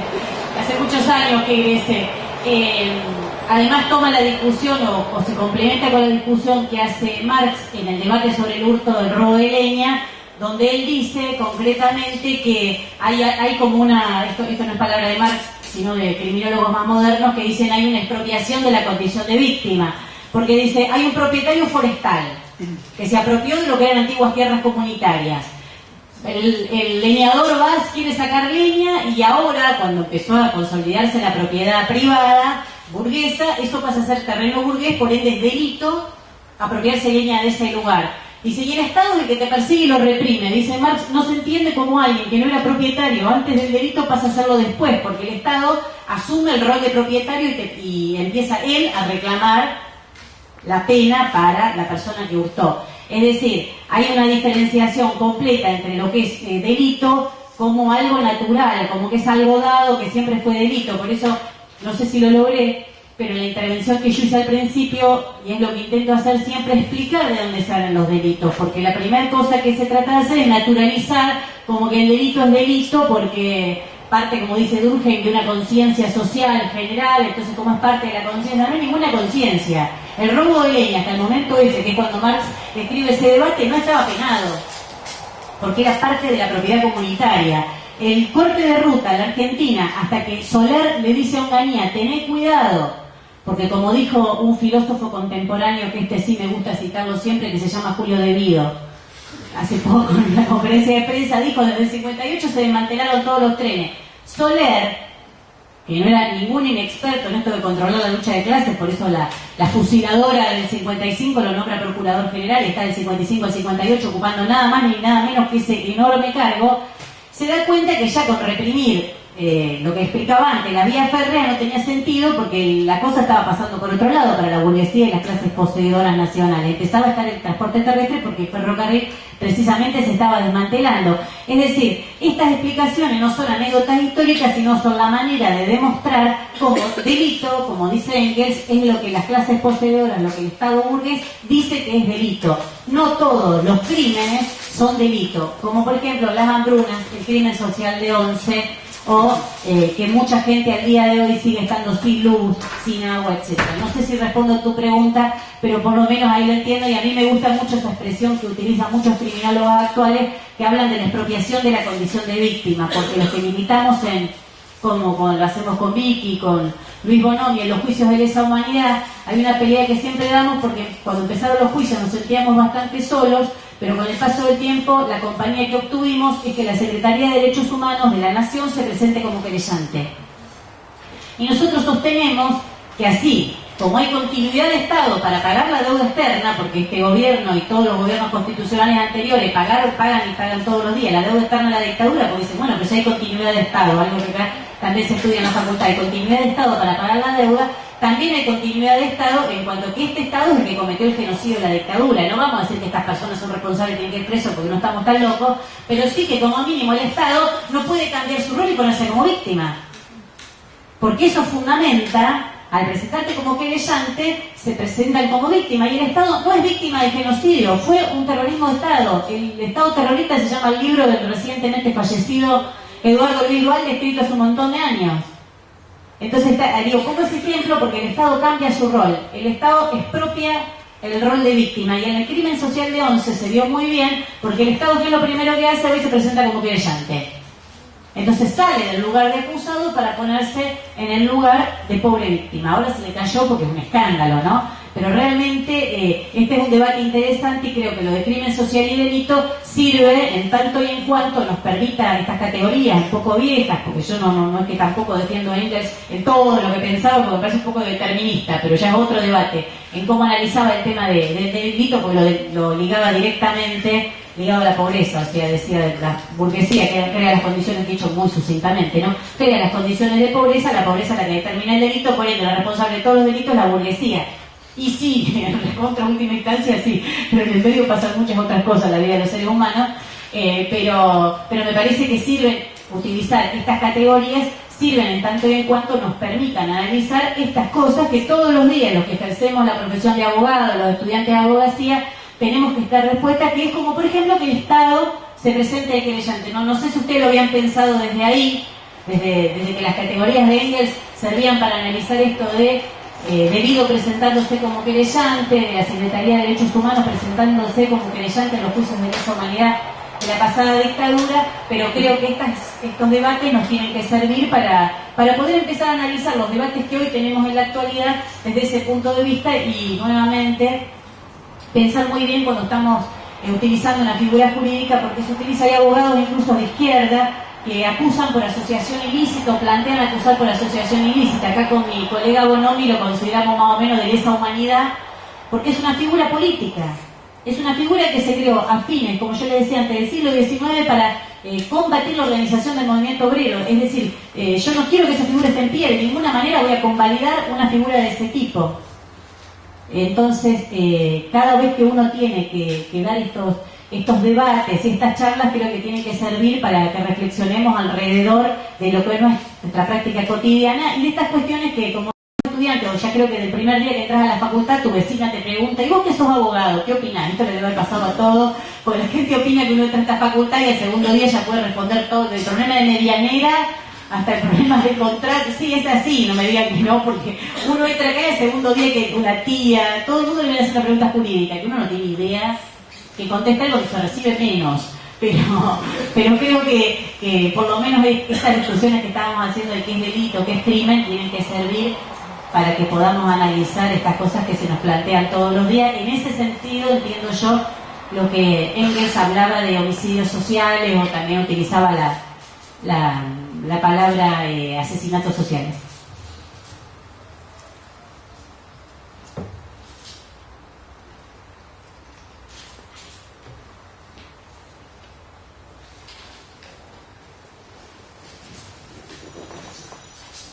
No sé si alguien quiere hacer alguna pregunta, un comentario, una opinión.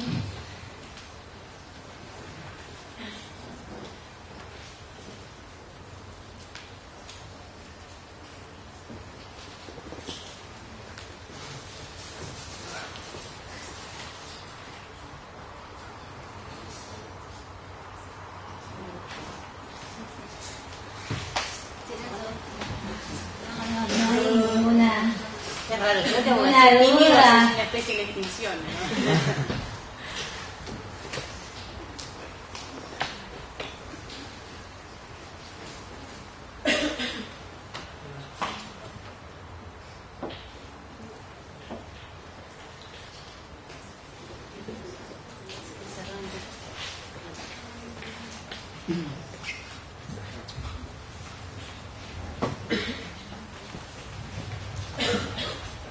No, yo quería plantear una cosa nada más. Nosotros organizamos esta charla, el CEPROD y la Juventud del PTS, para debatir todo lo que estuvieron planteando las compañeras, pero no queríamos dejar de mencionar, hace poco más de un año falleció un compañero nuestro, que era abogado del CEPROD y militante del PTS, que es Polo de Garay. Ahí trajimos un estandarte, que era un compañero que estudiaba en esta facultad en los años 90, hacia fines de los 90, donde, como bien trataron lo que eran los 90, primaba mucho, sobre todo acá en esta facultad, lo que es el individualismo, estudiar para tener algún estudio, llenarse de plata, calzar el mejor traje, una vida totalmente en función de los intereses personales. El compañero se acercó al CEPROD, al PTS, porque realmente quería luchar por otra cosa, no le cerraba ser un abogado más de un estudio jurídico, vivir la vida de abogado, sino que al poco tiempo de recibirse viajó a Neuquén y se transformó en uno de los principales abogados de los ceramistas de Sanón, que estaban en una gran lucha por lograr recuperar la fábrica, y hoy ya lleva 10 años de control obrero esa fábrica. Entonces, cambiar esa vida por una vida que sirva para transformar la realidad de la que antes hablaban las compañeras, para nosotros es muy importante. Y por eso, parte de las cosas que hacemos como esta charla, queremos dedicársela al compañero Polo, pero no solo como una cuestión recordativa, de recuerdo o demás, sino porque la lucha del compañero es la lucha que nosotros llevamos día a día. La lucha que planteaba Vicky antes, de todos los compañeros en diferentes lugares del país, defensa de los trabajadores, de los sectores populares y demás. No es solo la lucha por cada lucha en particular, sino es lo que decía Vicky antes, es la lucha por transformar la realidad. Esa es la lucha de Polo, es la lucha de todos los compañeros que forman el CEPROD, que forman el PTS, es la lucha que nosotros damos adentro de esta facultad. Muchas veces nos verán, pasamos por cursos, invitamos a tal charla, damos tal debate. Cuando estamos en nuestras clases, nos peleamos con los profesores. En esta facultad nos enseñan todo lo contrario, lo contaron las compañeras, nos enseñan a defender el derecho, a defender el Estado, y que es una cuestión cuasi natural, que está bien la Constitución, está bien el Estado, lo sumo se puede reformar un poquito, algunos dirán hay que mejorarlo más, hay que mejorarlo menos, etcétera, pero el Estado está bien, la democracia está bien, la Constitución está bien. Bueno, nosotros opinamos que no, que es una lucha de clases, como decían las compañeras, y nosotros luchamos para transformar eso, transformar esa realidad en la que hay un temporal, y más allá de todo el discurso que nos dijeron que avanzamos todos estos años en un temporal, y hay más de 17 muertos. El sistema ferroviario, como lo vimos en la tragedia de Once, como lo contaba recién Miriam, alrededor de los crímenes sociales, bueno, evidentemente, más allá del discurso del gobierno, hay una realidad que no cambió, que las cuestiones estructurales siguen siendo igual que en los 90. Entonces nosotros queremos cambiar esa realidad, queremos cambiar la realidad de trabajadores del pueblo que por una tormenta se quedan sin luz, sin casa, sin agua, sin gas. Queremos cambiar esa realidad, queremos cambiar la realidad de los trabajadores, que es la que contaba Lorena antes. Entonces, en función de eso ponemos nuestros conocimientos, en función de eso hacemos todo lo que hacemos en la facultad, fuera de la facultad. Vamos a las fábricas cuando hay una lucha, vamos y apoyamos. Nosotros, muchos de los que estamos acá, cortamos las calles junto a Lorena, Miriam y Vicky cuando fue la lucha de Kraft. Bueno, contaba Vicky antes que está Juan acá, que es uno de los procesados por esa causa. Entonces lo que nosotros queremos transmitir es eso. Nosotros cada lucha que nosotros llevamos adelante la queremos transmitir en relación de querer cambiar de fondo esta sociedad. Queremos cambiar de fondo porque es una sociedad de explotación, de opresión.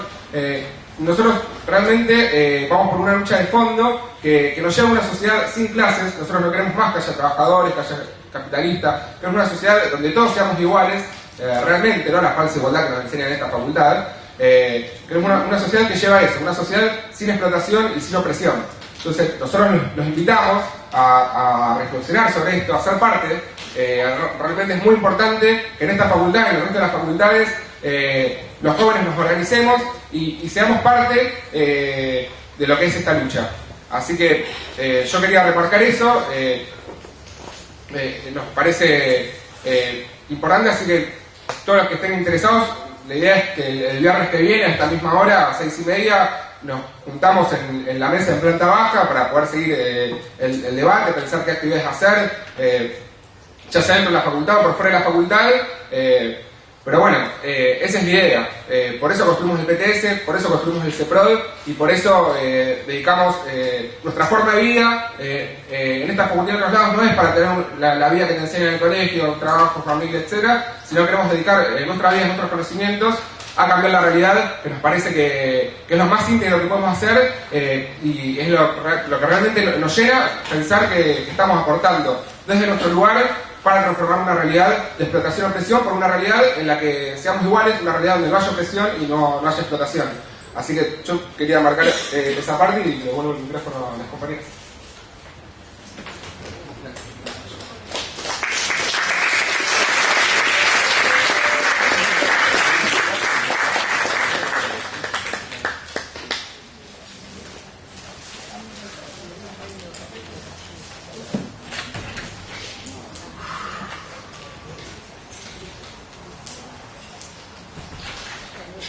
Bueno, de alguna forma para ir cerrando, si no hay ninguna otra intervención.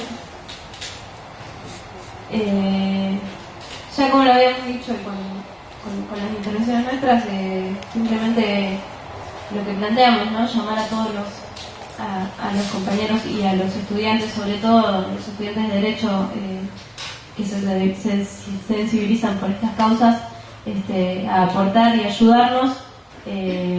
Realmente lo necesitamos y viene muy bien que haya más jóvenes comprometidos en esta pelea que damos. Como decía Henry, la pelea hasta el final nuestra es por cambiar esta sociedad y para esto necesitamos que seamos muchos más, ¿no? Y también hacer una convocatoria desde el Frente de Izquierda y de los trabajadores, el cual nosotros hemos impulsado en todas las fábricas, incluso logrando tener diputados obreros hoy por hoy en Córdoba y en Neuquén, lo cual es un orgullo enorme para nosotros, y convocarlos el 1 de mayo a marchar junto con el Frente de Izquierda y a levantar una voz, como decimos nosotros siempre, independiente de los partidos patronales, y volver a la Plaza de Mayo y copar la Plaza de Mayo como ya lo hicimos el 24 de marzo. Así que nos convocamos a todos a marchar el 1 de mayo.